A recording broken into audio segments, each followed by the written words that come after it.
आज का व्लॉग्स जो कि बाग आज़ाद कश्मीर के एक खूबसूरत तरीन गांव रंगला के लिए है, जो कि सतह समंदर से 6000 फुट की बुलंदी पर मौजूद है और एक खूबसूरत और पुरअफ़ज़ा जगह है। आज़ाद कश्मीर के खूबसूरत गांव में से एक गांव जो कि रंगला है और खूबसूरती के हिसाब से अपनी मिसाल आप पेश करता है।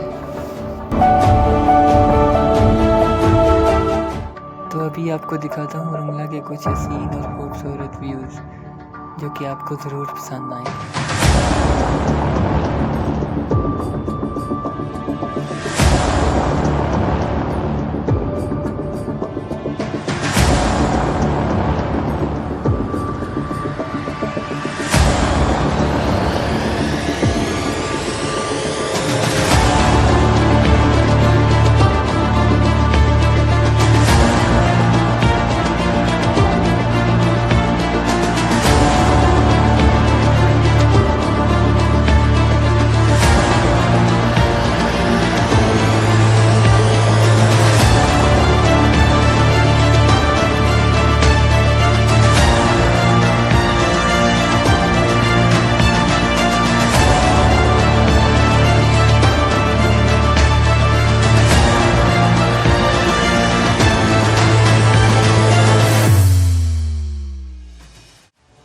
अगर आप कश्मीर आने का सोच रहे हैं तो इस खूबसूरत इलाके का एक दफ़ा विज़िट ज़रूर कीजिएगा।